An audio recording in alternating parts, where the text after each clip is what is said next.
Use code Incon for 10% off your G Fuel action and help support the Twitchiest community by using that link down below in the description. Hello everybody, we are here with your Pele guide. Of course, gonna be rocking Pele in the jungle, really the only role that she can play. Starting off with our Assassin's Blessing, our tier 1 mace, a healing potion, Hand of the Gods, and a blink. Pele is a backline diving assassin, focused of course on killing those squishies. So this game, my main target priority is going to be Hachi, Scylla, and the Hun Bats. She also has quite good jungle and even potentially lane clear. So at level 1, we are going to be grabbing our 3. This is actually a toggle ability. And so you can see this little icon over here on the left-hand side that has this giant flame and a number at the bottom, 100. This is regarding our 3. We can click it once to toggle it on, and it is going to give us some damage and movement speed.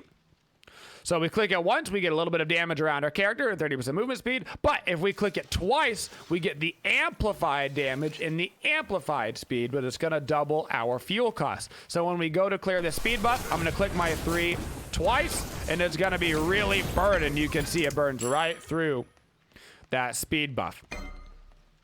And it's gonna give you so much damage. You can even use your 3 to help boost your movement speed to get over towards the blue to help out.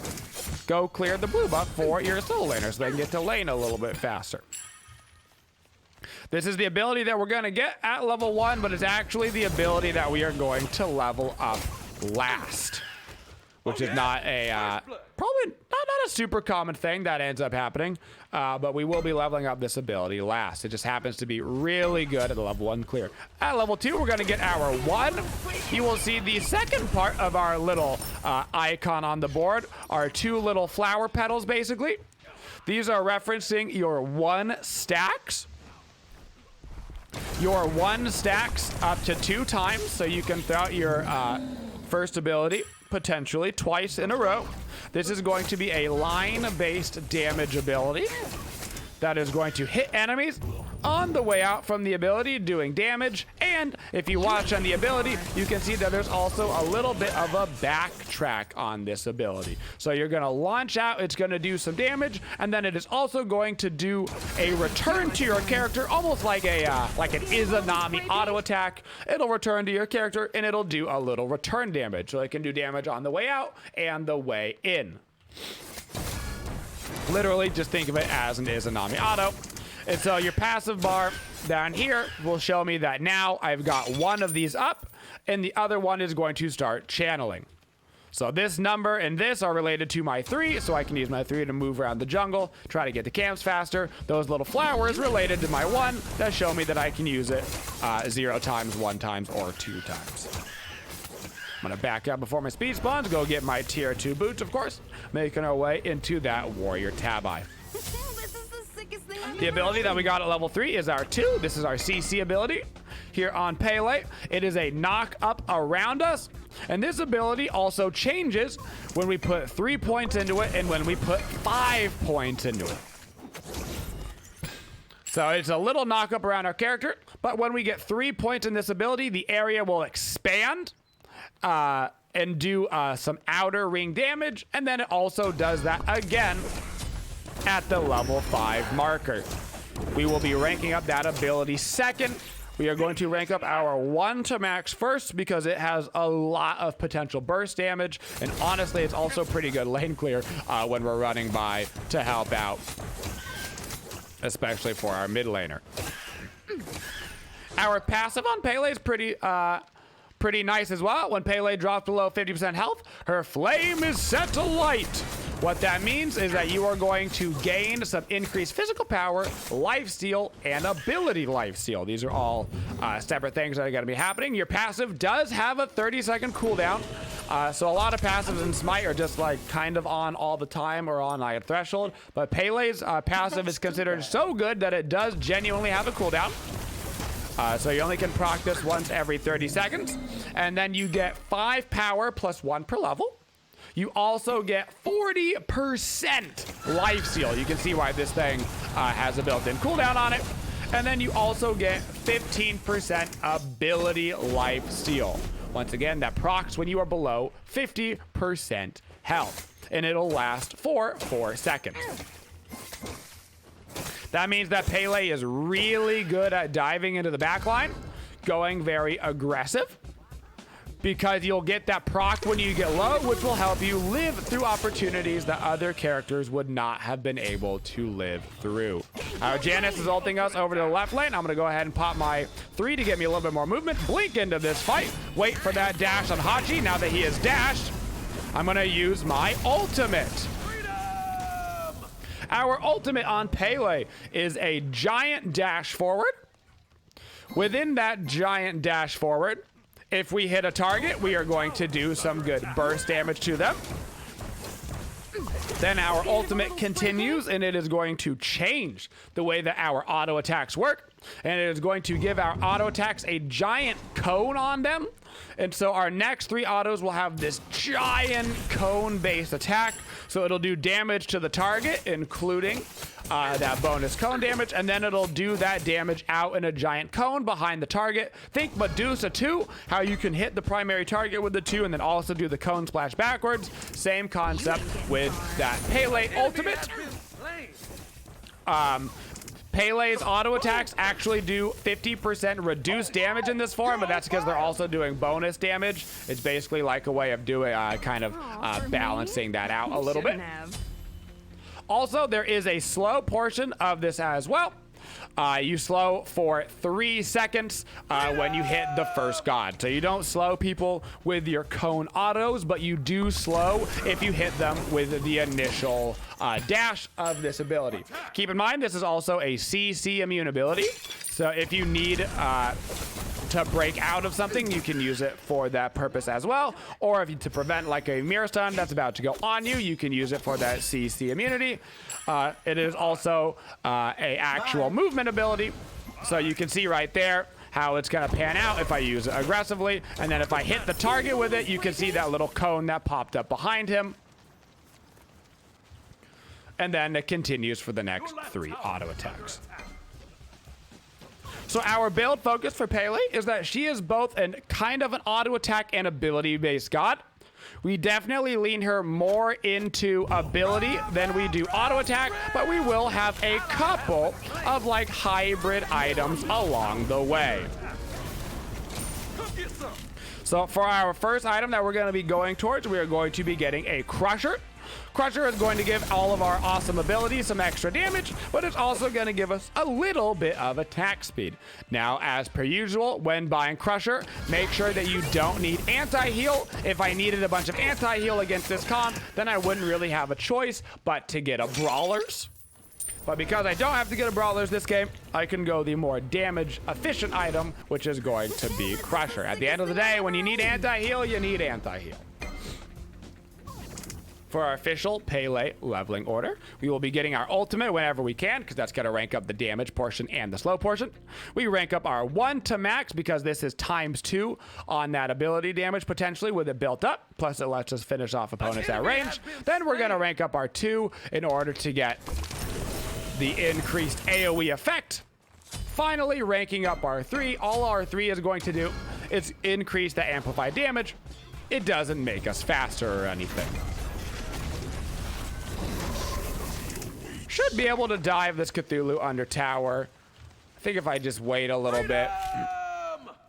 I want to see what he actually ends up doing over here. We've got 3 of us, so I'm going to push up this wave. Gank right lane. Wait for my knock-up to come back up. I'm going to blink in while he's doing his little combo. Hit him with the knock-up, finish him off with a couple of auto attacks. So Pele, much like other guys that are kind of hybrid-based as well, you're going to want to make sure that you are auto attack canceling. We explain this in a lot of videos and a lot of gods because pretty much every god wants to utilize this. And it's really a basic technique. All that means is while you're auto attacking, press an ability, but keep that auto attack key basically held down. So that way you're getting auto attacks in between your abilities. So if I go auto 1, auto 2, auto 1, that way I'm getting that bonus auto attack damage in between every ability. It's just a habit you want to get into in Smite. Most of the time, even when I'm pressing abilities on these gods, I'm literally not even letting go of the left click key. I'm keeping them all the way pressed down just to get those auto attacks in between. That way you don't even have to worry about timing. It'll just literally do it perfectly right for you in between.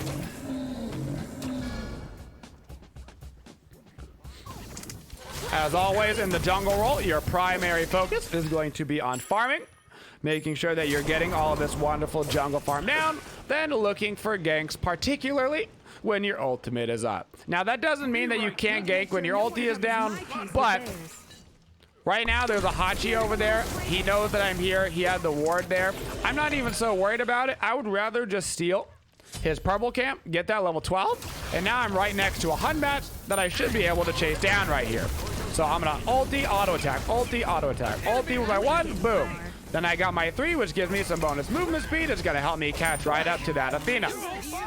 Chasing down this Hachi, he's forced to use his ult, and I can get out. So I ultied into that Hunbats. I press my 1 in between the ulti auto, press my 2 in between the ulti auto. Maximize that damage output. We probably can look at the Gold Fury, yes. We probably can. On Pele, the only thing that you have to really do from like a micro perspective is keep your eye on your 3 bar. Your 3 at the very start of the game is used for its damage potential, but later on in the game, you're often going to be just using it for its movement speed capabilities.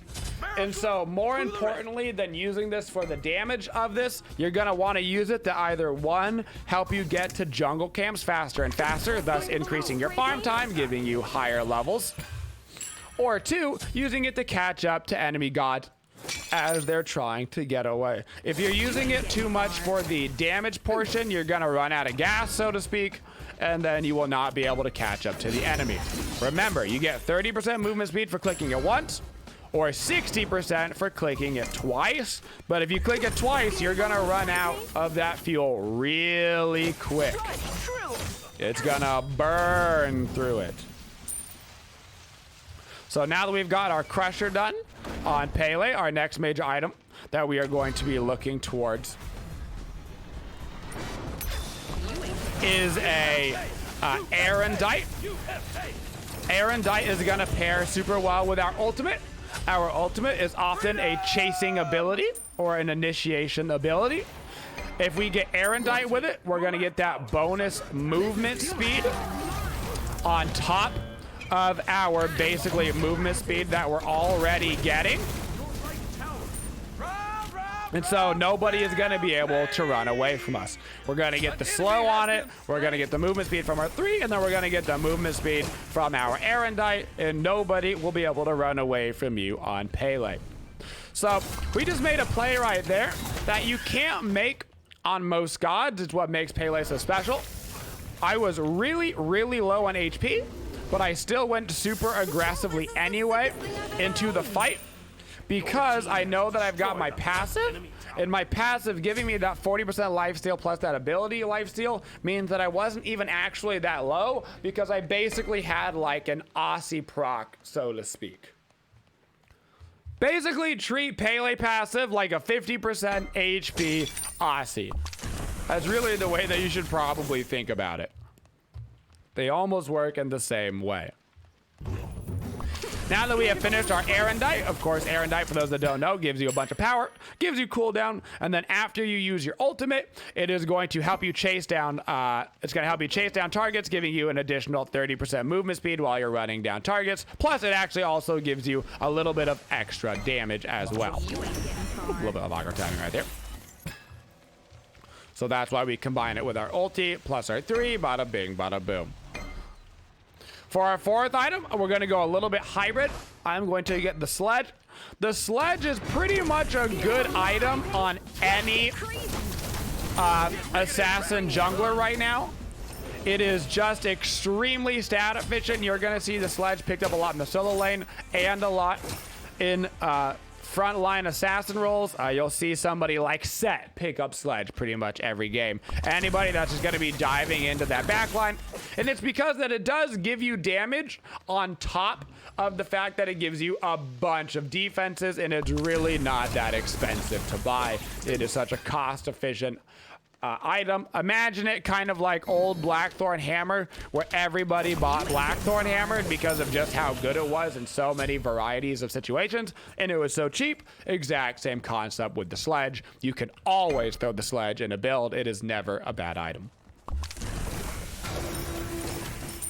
Gonna back up, go finish up my Sledge, grab myself a Sentry Ward and a regular ward to start getting vision around the map. For me? You shouldn't have. For Pele and her matchups, Pele does not have any leaps. Her only dash is her ultimate, but she is really good at chasing people down. The only thing on Pele that can be a little annoying for you is jumps. Anybody that can jump over a wall can stop your damage. Think of it kind of like how on Nemesis, there's no escaping a Nemesis unless you can jump over the wall. Same concept for Pele. There's really no escaping her, particularly once she has the Erendite online, unless you have a leap. So she's great against all characters that have dashes or no movement abilities whatsoever. So she's great against Hachi in this case. She's great against the Athena. She's great against the Cthulhu. Scylla and Hunmet do have the opportunity to jump over walls, so she can get away from them. They can get away from us, but if we're using our 3 properly, and if we have our blink up, of course, then we always have that opportunity to chase. So it's not like a leap is the end of the world for you as a Pele player, but you do prefer to go against people with things like leaps, because you can always just run down the lane right at them, easy peasy. Something that people don't think about sometimes on Pele as well. Anti-lifesteal actually does pretty good against Pele. Your passive is a really strong part of your kit. It's kind of like when people don't build anti-heal against a Set, because they're like, I mean, it's a Set. He's not building any lifesteal items, but then you kind of go, oh yeah, well, remember his ulti and all the lifesteal that he gets from that? Same kind of concept with Pele. So built-in anti-heal can actually do really good against Pele as well. I'm going to use my ultimate, in this case, as a getaway skill. Gain that CC immunity, use it as a dash away, and then you can see I've got those AoE autos still on my bar, and now they've gone away. You do have, I believe, off the top of my head, 10 seconds. I think you have 10 seconds, you do, in order to use those 3 cone autos. I did not mention that earlier. Retreat. We should back up off of this, and we should go do the Fire Giant. So keep in mind, guys that have built-in anti-heal, something like a Sobek with a Siphoning Strike, a Bacchus, whatever. Those guys do have that anti-heal, or if you're playing against a Pele, do potentially build anti-heal against her, even if she's not building life steal. Don't forget about that passive. Pretty much everybody else Pele likes going into, particularly squishy characters. Pele, at the end of the day, is an assassin, so she does want to go against the Hachis of the world more than he wants to go against the Cthulhus of the world. Like, sure, technically I can chase down and do damage to Cthulhu, but at the end of the day, you're an assassin. You don't want to be going against guardians and warriors. You want to be going against mages and hunters and other assassins, so that way you can just bring them down. Gonna use my blink here as well as my 3 to kind of catch up. And then I'll just use my ulti to come over, get in range, and finish him off. Now, there is one lifesteal item that people tend to buy on Pele, and that is going to be Soul Eater. So this will probably be the most controversial thing that I do today. I don't like Soul Eater.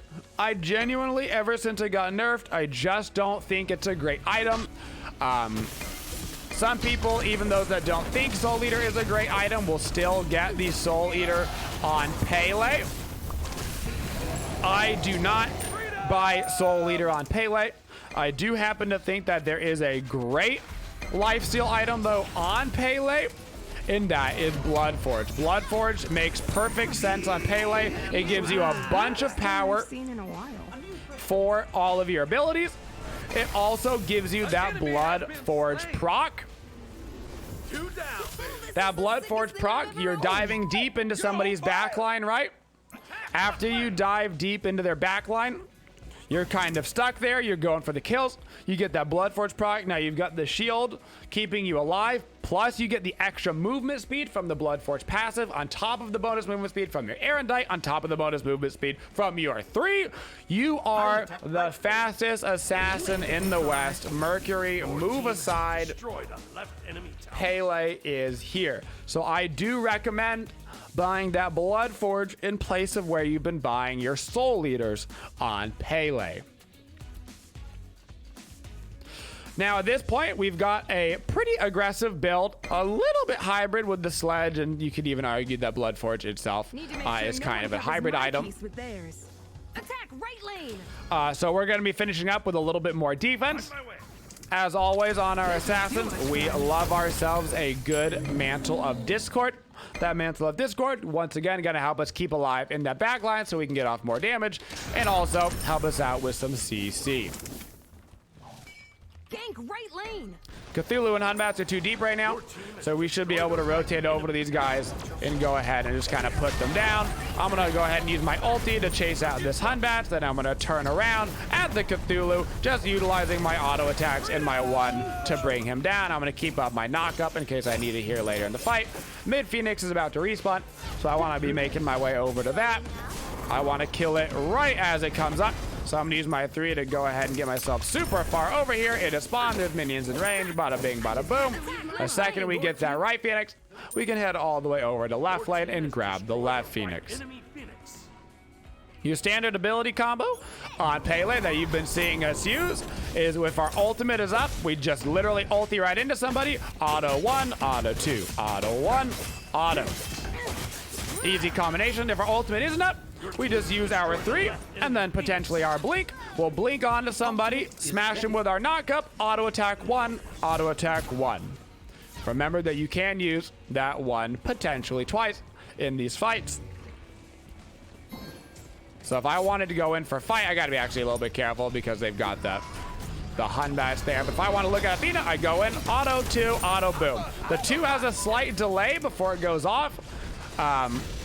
Just keep that in mind for when you're trying to use it. It used to, way back in the day, not have such a big delay on it, and then they realized, holy cow, Pele is super busted without any delay on this ability. So when you use your 2, you're going to play a little animation, go through the air, boom, slam down on the ground, and then knock up everybody around you, and it'll do those 3 procs closest to you, a little bit farther out, and then a little bit farther out again, assuming you have your 3rd and 5th point respectively in that second ability, which is your knockup. Now, as we would have finished that game up, of course, we would have been finishing up with our Mantle of Discord. There on Pele, selling our Assassin's Blessing for it. And then at the very end, we would have sold our boots, gotten our potion online, and then we would have had complete leeway with our last item. You could have gotten something with a little bit more CDR so you can get some more ability spam going on. Maybe you end up needing some anti-heal at the end of the game because maybe they didn't have any healers on their team, but maybe they start building a lot of lifesteal so you can always grab a brawlers there at the end. Maybe you want to go just a little bit more hybrid action because you're still feeling like you're doing plenty of damage. You don't need any more damage. You're going to go into the tankiness. Well, you've always got the rest of the hammers there for you. Things like Runeforged Hammer can actually provide a lot of damage and tankiness. You've got the Spiro Robe there for you. All sorts of things in that last slot item. It is always going to be situational depending on the game that you're in. Even a Magi's Blessing to avoid the Hunbats ulti and the Athena taunt, stuff like that. And that, guys, is our Pele guide.